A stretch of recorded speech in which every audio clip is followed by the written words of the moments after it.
In 2018, there were 140 million Americans who were poor or one emergency away from economic ruin. Across the country, in communities and forgotten places, poor people and low-wage workers of different races, genders, abilities, sexualities, and faiths are building a moral fusion movement. We are coming together across all the lines that divide us to restructure and lift our society from the bottom up. We delivered our demands. We demand. We demand. We demand. We demand an immediate implementation of federal and state living wage laws. We demand an immediate restoration of the Voting Rights Act. We engaged in nonviolent civil disobedience. To follow that breaking news in Albany, where a large group of protesters have moved back into the street. Today's Poor People's Campaign rally, part of simultaneous rallies in more than 30 states and Washington, D.C. Over the past 5 weeks, nearly 2,000 people have been arrested in what organizers describe as the most expansive wave of nonviolent direct action this century. Our backs are against the wall, and we got no choice but to push. Because it's crucial that we make ourselves heard. For a country this rich to have so many people poor, it's immoral and it's wrong. We testified on Capitol Hill. Never before have impacted leaders gotten to march into Congress and present a budget. We brought a full budget request and a movement behind it. During the pandemic, we organized the largest social media gathering of the poor in U.S. history. We mobilized, we organized, we registered, and we educated poor voters across the country. And we helped bring poverty to the national agenda. Something that hasn't come up very much tonight, but deserves a lot of attention: poverty. You know, the Poor People's Campaign is marching on Iowa right now, calling on us to talk about this issue more. Ending poverty will not just be an aspiration. It will be a theory of change to build a new economy that includes everyone. Our country now stands at a tipping point. We can realize a third Reconstruction to fully address poverty and low wages from the bottom up. Today we say to poor people, Mr. Speaker, we see you and we will eradicate poverty in our country with you. No democracy can claim to be strong when 140 million people, or 43% of its people, are poor and low wealth. Now, we're organizing to realize a third Reconstruction. It's time to fully address poverty and low wages from the bottom up. We are fighting forward together. And not one step back. I want you to know that when hands that once picked cotton join hands of Latinos, join hands of progressive whites, join faith hands and labor hands and Asian hands and Native American hands and poor hands and wealthy hands with a conscience and gay hands and straight hands and trans hands and Christian hands and Jewish hands and Muslim hands and Hindu hands and Buddhist hands. When we all get together, we are an instrument of redemption.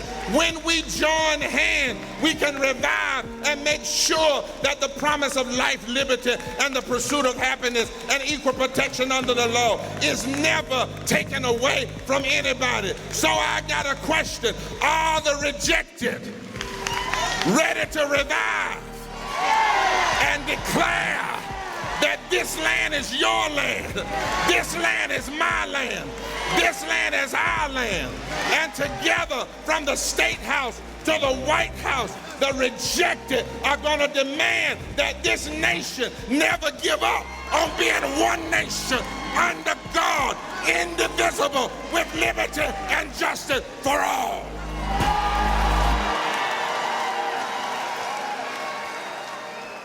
Ain't gonna let nobody turn me around. No, turn me around. No, turn me around. I'm gonna let nobody turn me around. I'm gonna keep on walking, keep on talking, walking on freedom land.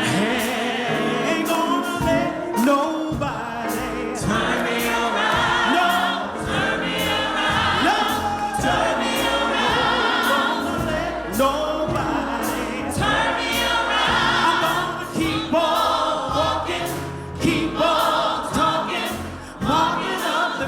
freedom land. Ain't gonna let no governor turn me around. No, turn me around. No, turn me around. Gonna let no governor turn me around. I'm gonna keep on walking, keep on talking, walking up the freedom land. Ain't gonna let no jailhouse turn me around. No, turn me around. No, turn me around. Gonna let no jailhouse turn me around. I'm gonna keep on walking, keep on talking, walking up the freedom land. Ain't gonna let nobody turn me around. No, turn me around. No, turn me around. Gonna let nobody turn me around. I'm gonna keep on walking, keep on talking, walking up to freedom land. I ain't gonna let no closed door turn me around. No, turn me around. No, turn me around. Gonna let no closed door turn me around. I'm gonna keep on walking, keep on talking, walking up to freedom land. I ain't gonna let nobody turn me around. Turn me around. Turn me around. Ain't gonna let nobody turn me around. I'm gonna keep on walking. I'm gonna keep on talking. I'm gonna walking up to freedom land. Ain't gonna let no senator turn me around. No, turn me around. No, turn me around. Gonna let no senator turn me around. I'm gonna keep on walking. I'm gonna keep on talking, walking up to freedom land. Ain't gonna let nobody turn me around. No, turn me around. No, turn me around. No, ain't gonna let nobody turn me around. I'm gonna keep on walking, keep on talking, walking up to freedom land. Ain't gonna let no handcuffs turn me around. No, turn me around. No, no, turn me around. Ain't gonna let no handcuffs turn me around. I'm gonna keep on walking. I'm gonna keep on talking, walking up to freedom. Let me hear you say, I ain't gonna let nobody turn me around, turn me around, turn me around, turn me around. Keep on walking, keep on talking, walking up to freedom. Ain't gonna let no governor, come on. Turn me around, turn me around, turn me around, turn me around. Keep on walking, keep on walking. This is live stream.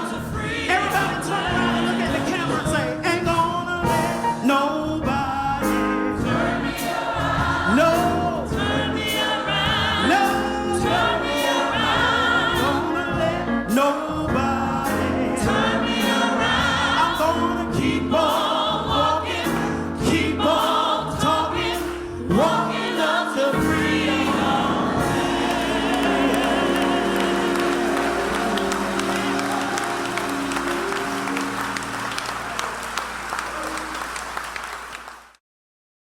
Gracious God, we always seek your help and ask you to strengthen and to keep us and to use us for your glory.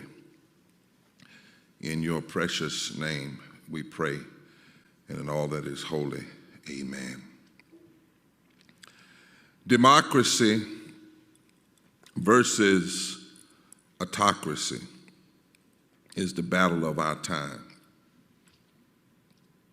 I want to thank all of you for joining in and sharing this link throughout the nation. We fully believe that we must engage and escalate the nonviolent moral struggle for a third Reconstruction. When we commemorate the pivotal moments in human history, we rarely remember times of peace and tranquility. No, the truth is, it has always been in the face of adversity and challenge that we have come together to find a better way forward. The future is always forged by those who recognize the fierce urgency of a necessary struggle. Since I'm a preacher, and on behalf of Reverend Dr. Liz Theo Harris, the co-chair, who's also a preacher, I can tell you that this is true of the biblical record.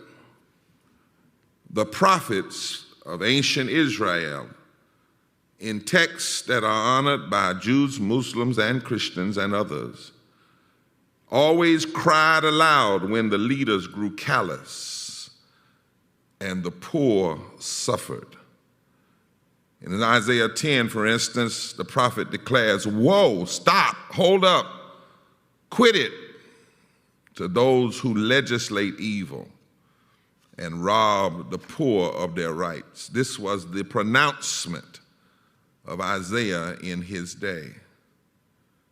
Jesus in his day challenged the political and the religious leaders when they engaged in filibustering the truth and filibustering justice.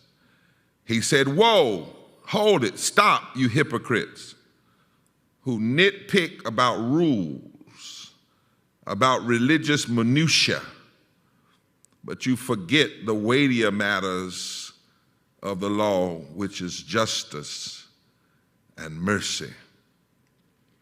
We remember the prophets because they understood the urgency of the moment in which they lived. Things could not continue with the imbalance between those who abuse power and those who suffer at their hands. No, something had to give. And the prophets are the ones who saw that change is non-negotiable. And my brothers and our sisters, I want you to hear me with complete attention. I'm asking even the sound folk to sit down and stop moving so it won't distract me. This must happen now. Continued compromise with evil in this moment is not an option. This is also true in our more recent history.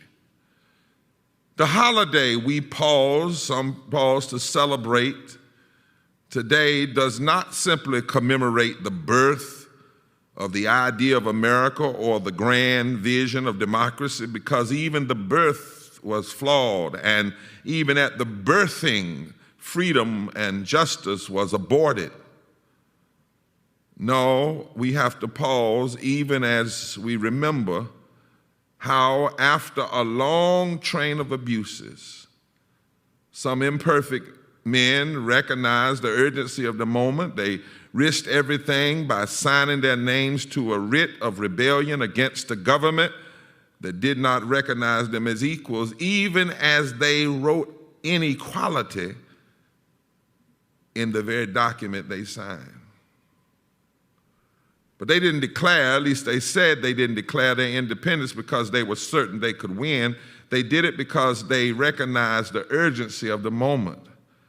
They recognized compromise with the British Crown was no longer an option. I just wish they had recognized that continued compromise and commitment with the genocide of Native people and the enslavement of African people was also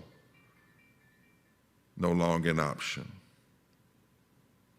Likewise, the truest patriots in America have known have been those who took that flawed document and amended it and transformed it, because in their own day they knew how they could no longer accept what Dr. King called one time the high blood pressure of creeds and the anemia of deeds. They could no longer accept the compromises that denied their pure humanity and right to live as equal citizens in this land. And so those who continued to try to birth this nation, to make it truly a nation of more freedom, a more perfect union, were the abolitionists, the women's suffragists, the labor activists, the welfare rights unions, the LGBTQ activists, the civil rights activists, and today's young climate activists, and all of you who make up the Poor People's Campaign, a national call for a moral revival. Each in their own day then and in our day now have recognized now is the time, right now, and we cannot compromise. The moral crisis of our moment demands our actions. Well, I want to call a couple of witnesses today. Since I am in church standing at this pulpit, I want to call them to testify in length to the reality we face. And that the challenge before us, as I have said, is democracy versus autocracy. This is the battle of our time. But don't simply take my word. Listen to these other experts. I want to call to the stand the witness today to testify the Institute for Policy Studies. My good friend Phyllis Bennett's and others' work. And they have issued a report that lays out how the wealth of U.S. billionaires, listen now, has grown tremendously during the pandemic. And they've increased their wealth in a way that the increase alone could pay for a majority of President Joe Biden's new infrastructure and jobs plan. And this has happened while millions more have fallen into the already 140 million poor and low wealth people that existed in this country prior to the pandemic, and the more than 50% of our children.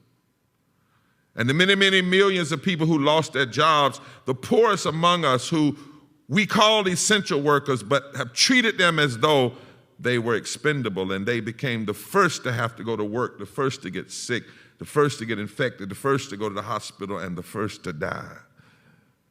And yet, according to the testimony of the Institute of Policy Study and their other partners, between March of 2020 and right now, the 719 U.S. billionaires' collective wealth has grown 55%. Their combined wealth grew from $2.9 trillion to $4.56 trillion, a growth of $1.62 trillion. Just the increase in their wealth could cover 70% of Biden's $2.25 trillion proposal to create jobs and invest in human and otherwise infrastructure across the U.S. And yet we have politicians saying, we don't have the money, it's too much. Let me let them testify more, the Institute for Policy Study. I want them to testify and link, just using my voice. Their report says billionaire wealth growth has perversely accelerated over the year and a half of the global pandemic. But the piling up of the fortunes at the top has proceeded at a rapid clip for decades. In other words, it didn't just start. And this has been going on even as the net worth of working Americans lagged and public services deteriorated. In fact, they bring in another testifier. Report from the RAND Corporation last year estimated that in a normal year, $2.5 trillion is transferred from the bottom 90% of Americans to a portion of the top 1%, not even the whole 1%, just a portion. I want to talk about redistribution of wealth. It's from the bottom up. And since 1975, the richest Americans have rigged the tax system to take more than $50 trillion from most of us. And so according to this report, we really are not free. We've been enslaved to trickle-down economics and neoliberalism that continues to transfer money from the poor and the working poor to a small percentage of the top 1%. As the Institute continues to testify, they tell in that study that back in 1990, the bottom 50% of the U.S. had more collective wealth than billionaires by a $140 billion margin. But because of the continued accumulation of wealth at the top, the rigging of the system, the cutting of taxes and making the poor and working poor and others have to pay more than the billionaires. Now, U.S. billionaires own over 4.5 times the amount of wealth as those who make up the bottom 50% of the economic scale, roughly 165 million Americans. This kind of economic disparity is leading us more toward autocracy than democracy. During the pandemic, we've watched this scheme turn into a bonanza. Says the report, the wealth of people over 100 billion grew hand and fist during the pandemic. Elon Musk's wealth increased nearly sixfold during the pandemic to 172 billion.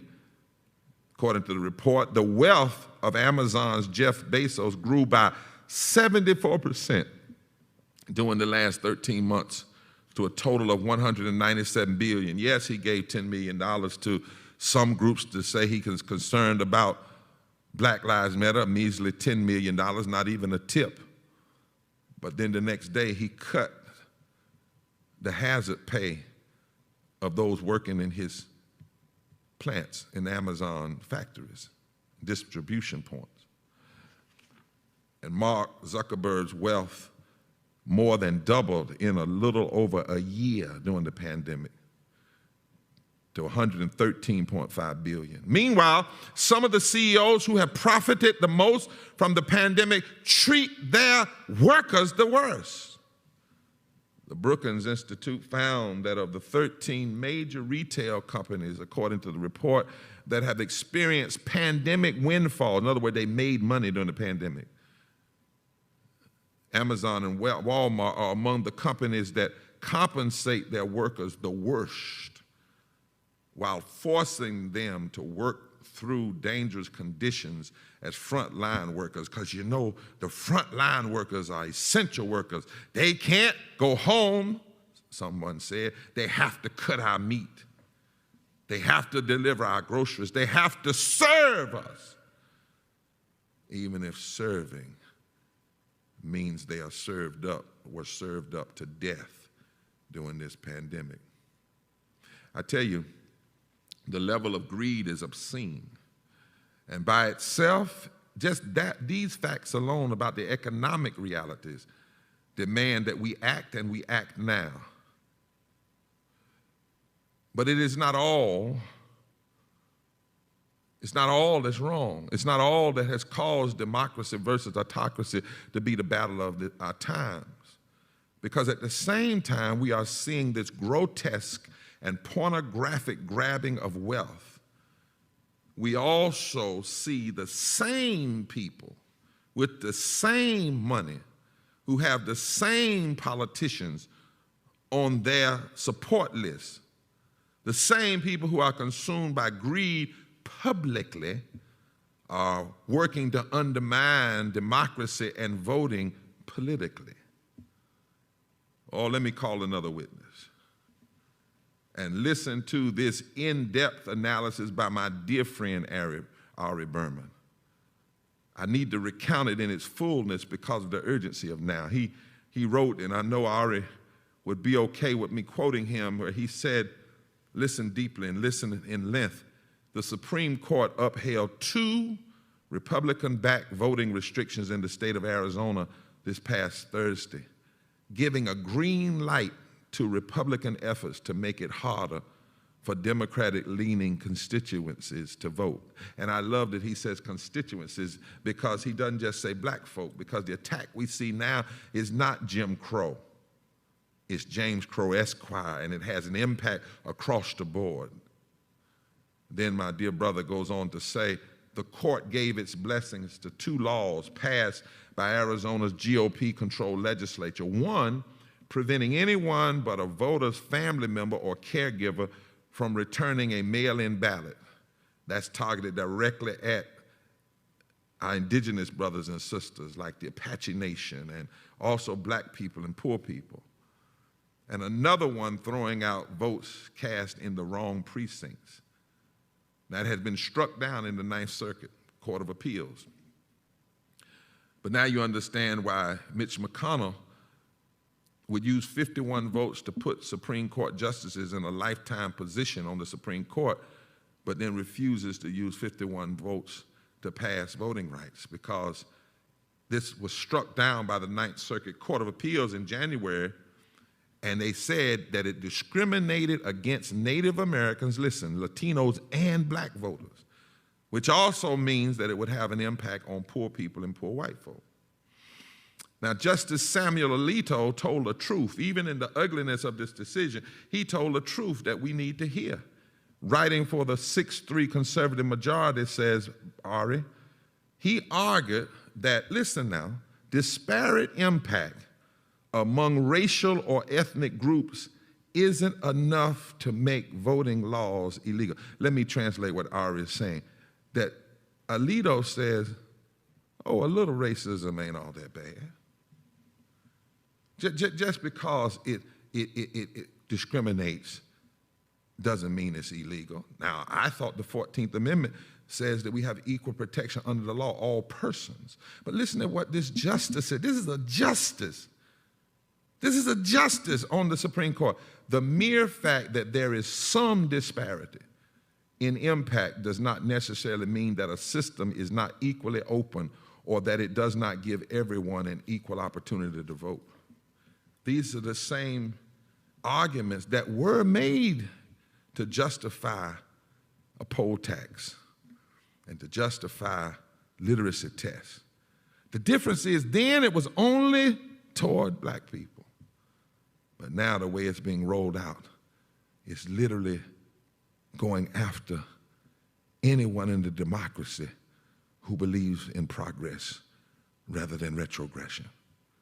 And so 17 states now, says Ari, have passed 28 new laws this year restricting access to the ballot. According to the Brennan Center, another testifier, the Brennan Center for Justice, in response, Democrats have filed a flurry of lawsuits to block them, and Republicans have already admitted, they aren't even in court yet, but Ari makes the point, they've already admitted that they are passing the law for partisan gain. No, we're not doing this for racial purposes, we're doing this for partisan gain, but the partisan gain has racial overtones and racial realities and class disparities. During an oral argument, Ari says, in the case, Michael Carvin, a lawyer for the Republican National Committee, said that striking down restrictions on voting puts us at a competitive disadvantage relative to Democrat. Translation, if you let everybody vote, we can't win because they don't agree with our ideas. And so the only way we can win is you got to let us restrict the vote. And we won't say we're doing it because we're trying to go after black folk or brown folk or native. We'll say we're doing it because we're just trying to be partisan, which is another way, another cover-up for violating the law. And the decision on Thursday, says Ari, signals that a conservative-dominated judiciary, which includes now 3 Supreme Court justices nominated by Donald Trump, and one of them was put on the bench in the middle of the pandemic, when Mitch McConnell and his band of senators were more interested in replacing our dear sister on the bench of the Supreme Court. He's more concerned about putting someone on the court than he was about keeping people out of caskets. And this decision says that they will not stand in the way, says Brother Berman, of the greatest rollback of voting rights since the end of the first Reconstruction in the 19th century. 200 scholars of democracy. In this same article written by Ari, he notes that 200 scholars have warned in a dire letter they work for the think tank, they did it for the think tank called New America, and these 200 scholars said this: our entire democracy is now at risk. Our entire democracy is at risk. Ruth Bader Ginsburg tried to warn us of this in 2013.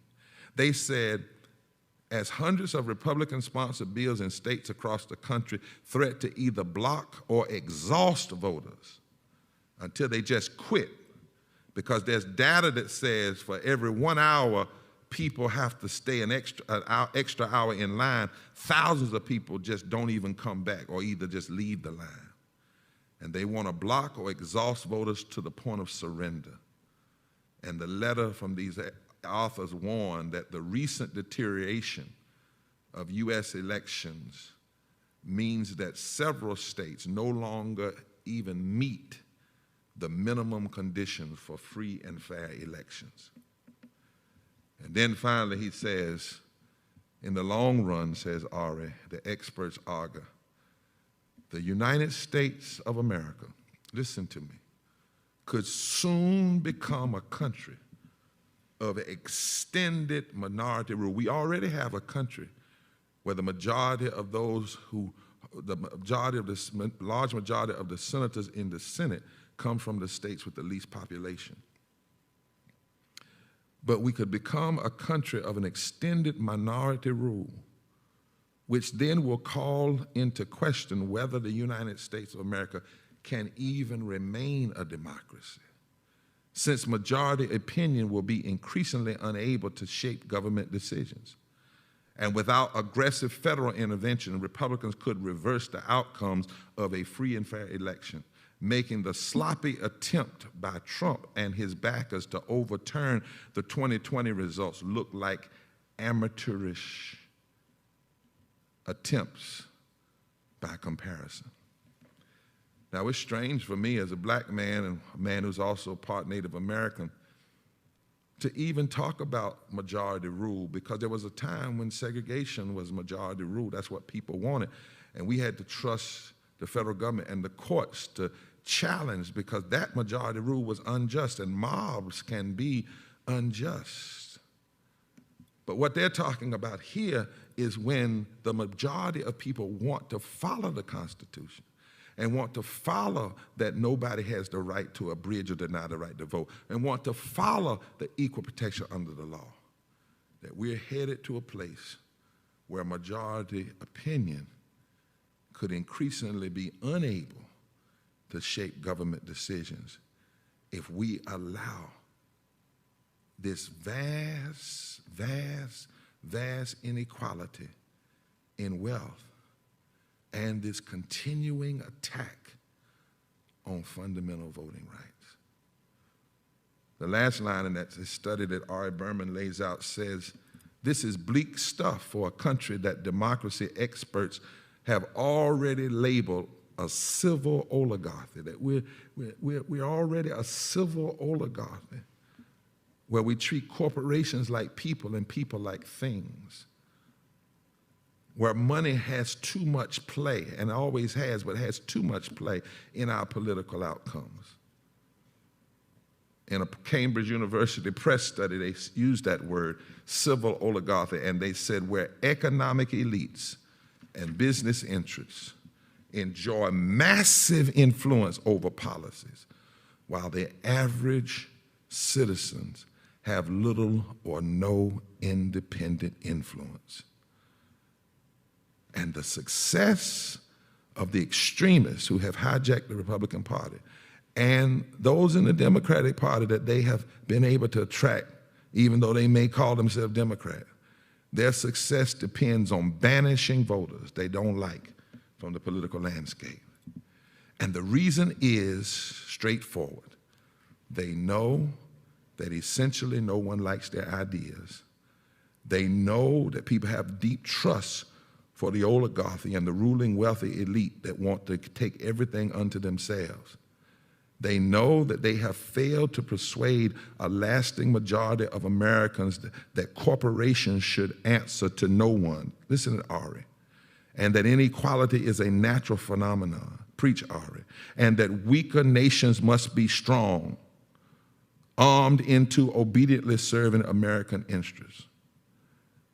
And so Ari concludes, and I agree, that the only remaining option then, as the country becomes increasingly repellent to these extremist ideas, is to make sure that the majority who opposes them can't govern.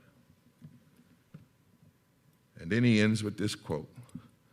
As the New York Times' Ezra Klein says, Republicans are setting off a doom loop for democracy. And when you listen to the testimony from the Institute of Policy Study and the Brennan Institute and the 200 scholars and my dear friend Ari Berman and others that he brought into his article, and I wanted to lay this out today, because this is a time when bumper sticker speeches and stuff is not going to work. We need to understand the depth of the problem, the chains, if you will, Nancy McClain, that people are putting on this democracy. And when we understand it and understand our moral responsibility, then we know that democracy versus autocracy is the battle of our time. And if that's so, if that's the diagnosis, then we must escalate and engage a nonviolent moral struggle for a third Reconstruction. We must have moral, masked, nonviolent, direct moral action. We must have massive voter registration and participation. We must have more litigation. And we must have meaningful legislation in the fight for a third Reconstruction. And we can never allow our prophetic discontent to be muted. Now is the moment we must remember. When those who came before us, they faced trying times. And they met the challenge by recognizing the urgency of the moment and the demands of that moment. And when we remember them, we cannot back down. We cannot compromise. We must act now. Democracy's defenders, we can defeat today's attempts to subvert the will of the people by using the same tools used to overthrow its Jim Crow forefather. In fact, we can do it in a way that may even win some of those who are on the wrong side. We know that in the time before us, federal action was needed to protect equal access of all citizens to the ballot and to guarantee free and fair elections. It's going to require, y'all, it's going to require an abolishing or a major reforming of the filibuster, the non-constitutional filibuster. That old Senate rule that was begun to block anti-slavery legislation but has been used to try to block women's rights and labor rights and workers' rights and civil rights. And it makes it essentially impossible to pass anything without a 60-vote majority. And so you give 59 or 60 senators the power over the millions of the rest of us. And now we got Joe Manchin saying he's not changing the filibuster. And some people are ready to run and tuck their tails in between their legs. But those who think Manchin is immovable forget that he's still a politician who responds to prevailing political winds.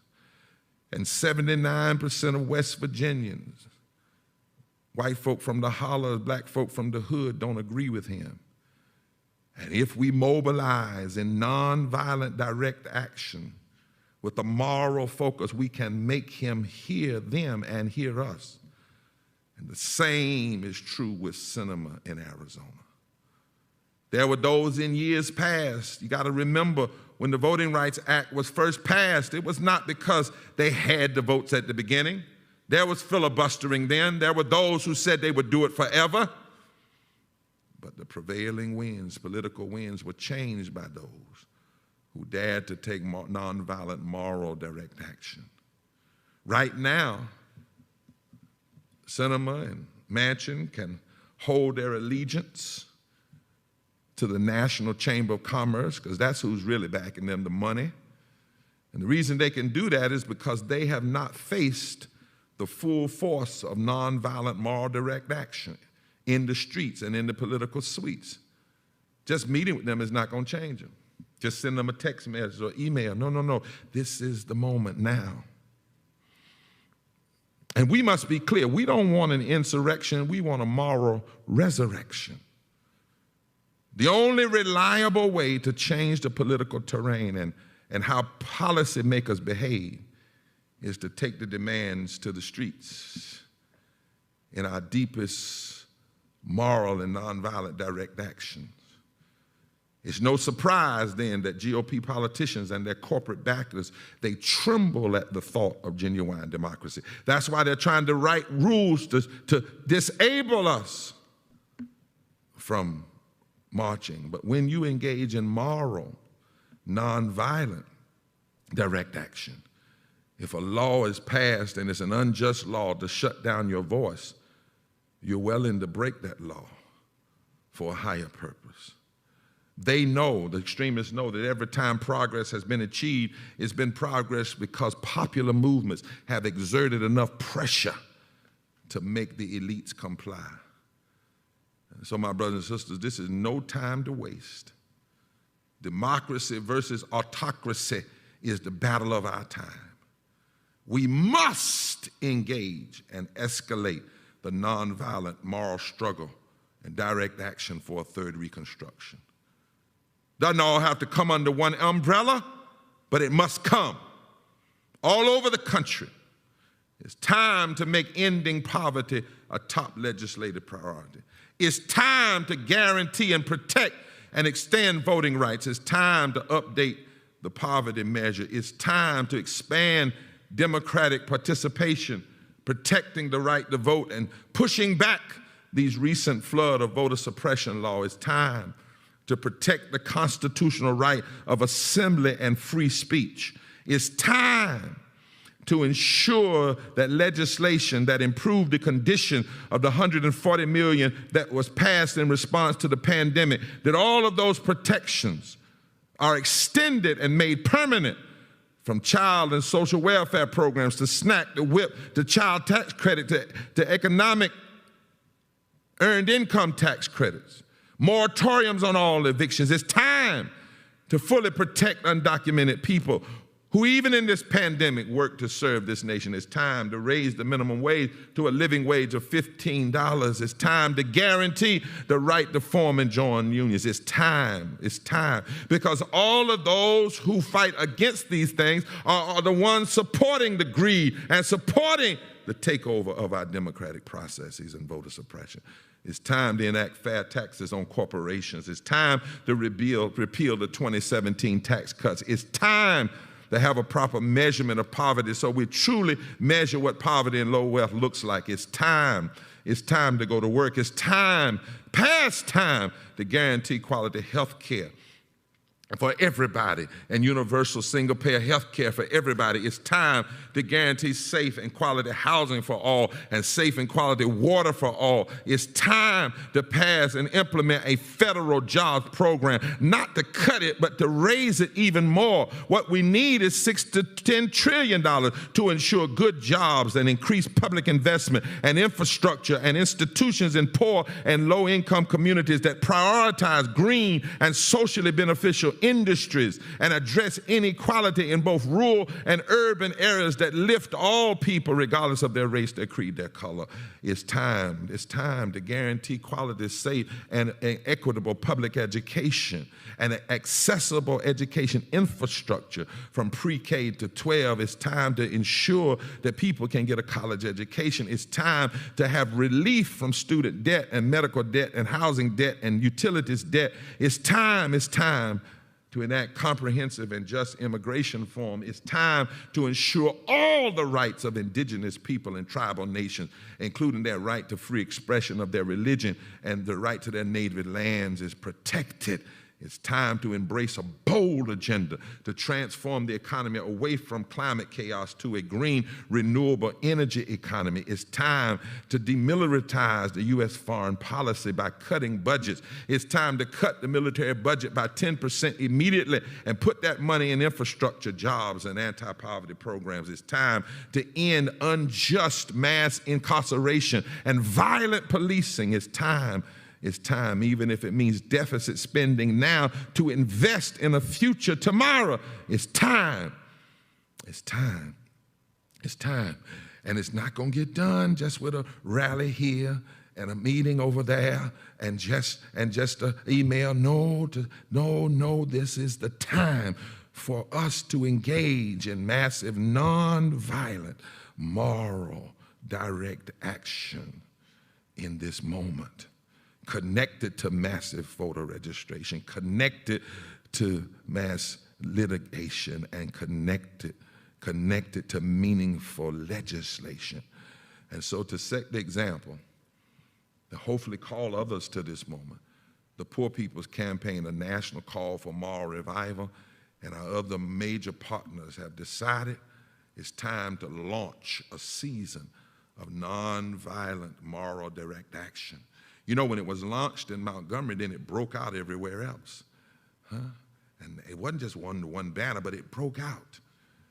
This loving militancy aims to apply pressure and call on everybody to do the same.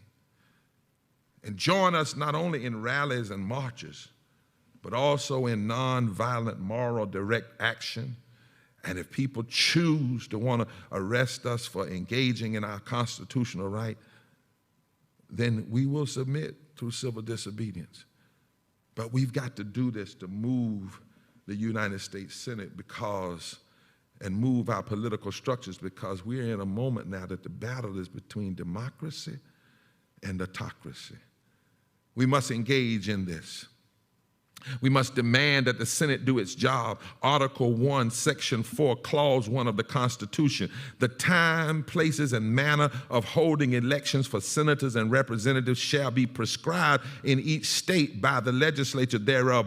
But, here's the clause, and while Manchin and Sinema and them are wrong when they say that there should not be these changes, the Congress may at any time, by law, make or alter such regulations, except as to the places of the choosing of senators. The Congress has the right, the moral authority, when it sees the state legislatures doing wrong, to change the laws and the regulation. We must engage in nonviolent, direct moral action to stop the filibuster. We must push for the full John Lewis. And yes, the real John Lewis bill is the For the People Act. That's what he worked on. We must push for the full John Lewis bill, the For the People Act, full, not compromise, and voting rights restoration. The Voting Rights Act restoration. We must push and demand passage of a $15 minimum wage. And we must say all of this must be done by August the 6th, which is the anniversary, the 56th anniversary of the signing of the Voting Rights Act of 1965. And it is a damnable shame that 56 years after the signing of the Voting Rights Act in 65, we have less voting rights today because of all the gutting than we had on August 7th, August 6th, and August 7th of 1965. And so we're launching our Moral Mondays. And when our Moral Mondays, National Moral Mondays on July 12th, there will be a massive national call-in to every senator to shut down the switchboard if necessary, because the first goal of nonviolent direct action is to make sure folk know what your demands are and give them an opportunity to address them. And then on July 19th, the anniversary of the Women's Convention at Seneca Falls, women have already said and called from all over the nation they will want to engage in nonviolent moral direct action in D.C. And then on July 26th, in all Senate offices, regardless of party, around the country, in at least 45 states, people will engage in nonviolent moral direct action and go in and ask Senator, where do you stand on ending the filibuster, regardless of your party? Where do you stand on fully supporting the Voting Rights Act and fully supporting the real John Lewis bill, the For the People Act? And where you stand on that will determine how we stand or how we sit in. On August 2nd, a mass number of clergy, religious leaders with poor and low-wage workers walking arm in arm will engage in nonviolent moral direct action focused on the United States Senate. It's time for the pulpit and the street to come together, the preachers and the workers to come together. And if our actions result in the system believing it has to arrest us, then so be it. Civil disobedience is a badge and a banner we wear proudly when we stand up for what's morally right. But the time is now. We cannot declare the immoral reality that the democracy is in peril and then not engage with moral challenge and nonviolent direct action. They say in the climate justice movement, we have 9 years to take action before irreparable damage is done. Well, in the justice movement, we don't have any more time. Irreparable damage is being plotted and pushed right now. And we must escalate and engage the nonviolent moral struggle and direct action for a third Reconstruction, and we must do it now. And this, my friends, is no time for moderation. It's no time for unjust compromise and non-constitutional filibustering. Let me close here by reminding you of one more witness. One of my great historical heroes was a dear friend of Frederick Douglass. They had their challenges, but they were dear friends. His name was Reverend William Lloyd Garrison, a white brother who was a true Christian evangelical who knew Jesus and justice were synonyms. And Garrison was once arrested for refusing to accept the evil laws of slavery. He was arrested by, he said, a mob in Boston. He called them, he said, a respectable mob. And he was put in jail, and he said, I, William Lloyd Garrison, was arrested and put in jail for preaching the damnable gospel that all men are created equal. William Lloyd Garrison edited a newspaper in the 1840s and 1850s. In the very first issue of his anti-slavery newspaper, The Liberator, William Lloyd Garrison said something then we better hear now. This preacher said, I do not wish to think or speak or write moderately, as a moderate, with moderation. I'm aware that many object to the severity of my language, but is this not a cause for severity? I will be as harsh as truth and as uncompromising as justice. On this subject of slavery, I cannot be moderate. No, you go tell a man whose house is on fire to give a moderate alarm. Tell him to moderately rescue his wife from the hands of a ravisher. Tell the mother to gradually extricate her baby from the fire into which it has fallen. But urge me not to use moderation in the cause like the present. I am in earnest. I will not equivocate. I will not excuse. I will not retreat a single inch. And I will be heard. Why did Lord Garrison sound like this? Because he knew there are times when the fierce urgency of justice demands that we act now without compromise. And he did this long before even the Civil War. He spoke out. And if we use his symbolism today, the truth of the matter is the house of our democracy is on fire with greed and systemic racism and classism, ecological devastation, denial of health care, and the war economy and the false moral narrative of religious nationalism. We can't be moderate. We tell the truth like a wife, like a man to rescue his wife from a ravisher. He would not do it moderately. Our democracy is being ravished. People are being ravished. They're being made prey. The poor are being raped. The low-wage people are being raped. Our voting rights are being grabbed and stolen and taken. There's no time for moderacy. And then he said, tell a mother to gradually extricate her baby from a fire. This democracy is still growing. It's not grown up. It still has work to do, even though it's some 100 years old in some ways, and in some ways it's still a baby. Because it's clear that she's not grown out of racism. She's not grown out of greed and hate. And like a mother, if your baby is falling into a fire, you don't gradually take that baby out of the fire. You do everything you can to remove it, to save that baby's possibility, that baby's future. And so if Garrison rejected moderation then, we have to reject it now. There is no moderate position on voting rights.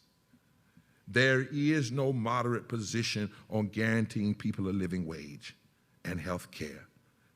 Nobody, no state, no law can deny or bridge the right to vote, and nobody has the right to deny life, liberty, and the pursuit of happiness. And every person has a right to equal protection under law. And when these things are under attack and being altered, we do not have a democracy. Our true Independence Day, if you want to tell the truth, was when the 14th and 15th Amendments redeemed the Constitution from its pro-slavery compromises and made a way for America to be born again, again and again and again. Born again through the women's suffrage movement, born again through the labor movement, born again through the civil rights movement. No democracy can be true to life, liberty, and the pursuit of happiness until workers are paid a living wage, until it has a provision in its Constitution that guarantees education and health care. And if a mean Mitch McConnell and one or two Democrats can put Supreme Court justices on the bench for lifetime appointments with 51 votes, surely we must demand that 51 votes be used to save the democracy, to ensure protection against voter suppression, and to pay people a $15 minimum wage. Manchin and Sinema, which side are you on? We cannot let them stay on the wrong side. It's time for nonviolent moral direct action and civil disobedience if necessary. Things must change by August the 6th, or we know what we must do all the way through to the midterm elections. We've got power. It's time right now. Forward together, not one step back. We must raise the alarm and engage the battle. We must sow the seeds of movement that refuses to accept autocracy. And this, my friends, we must understand now like never before, was never about one person. It's really about principles of a people. This was never just about an individual. It's a system that people have built, and it must be reconstructed. And poor and low-wealth voters alone hold 65 million votes. Only 34 million voted in this past election. 31 million didn't vote. If Trump had gotten 40,000 votes in 3 states combined, he would have won the Electoral College, but none of that has to be. If we engage now moral direct action, massive voter registration participation, massive litigation, and meaningful legislation, we are witnessing bloodletting from 1,000 cuts. That's what's wrong with the democracy right now. But it is now clearly evident that the lifeblood of this democracy could soon run out. And it's time to call a code. There must be a stoppage of the bleeding. We cannot tolerate business as usual. We must clear the way and let the ambulance drive us through. And we are those ambulance drivers, as Liz likes to say. And we must get this democracy into the emergency care room. It needs to go through intensive care. And we must love it enough to do it. We must stop the bleeding and make a more perfect union. That's what Sitting Bull hoped for. That's what Frederick and Harriet and William and Mother Jones and Caesar and Ann Braden and Dorothy and Rosa and Fannie Lou Hamer and Martin and Joshua and Malcolm and so many others. The list is too long. They fought for a more perfect union. They knew that there was a fierce urgency to make this nation get to the intensive care and the treatment it needed for the sicknesses of racism and poverty and injustice. They worked to create reconstructions. It's our time now. And so right now we must engage in their memory that this moment needs moral, nonviolent, direct action. This is the only hope for the moment, and the hope for our children is that we act right now. Democracy versus autocracy is the battle of our time. We must escalate and engage the nonviolent moral struggle for a third Reconstruction now, right now. If you desire to join, go to the Poor People's Campaign site and click on a third Reconstruction. It's time. Wherever you are, I keep saying it doesn't have to be under one banner, but it has to be a movement that says forward together, not one step back. And we will not give in and just go quietly away while we see this democracy, what's left of it, turn to an autocracy. When so many fought so hard to bring it forward, it's our time now. And I know we can do this. And when we save and improve this democracy, our children's children will retell the story of how we didn't back away, or we didn't give up on our principles, but we engaged the moral battle, and we stood on the right side of love. We stood on the right side of justice. We stood on the right side of truth. We stood on the right side of history. And we demanded that this nation be one nation under God, indivisible, with liberty and justice for all.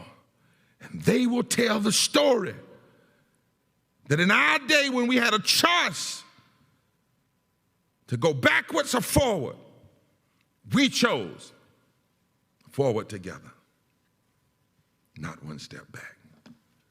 It's our time. It's our time. And the Poor People's Campaign, a national call for moral revival, is fully committed to starting and moving with all of our partners and thousands of clergy that are connected and young people and all of the coordinating committees. Join this moment and save this democracy from autocracy. One more time.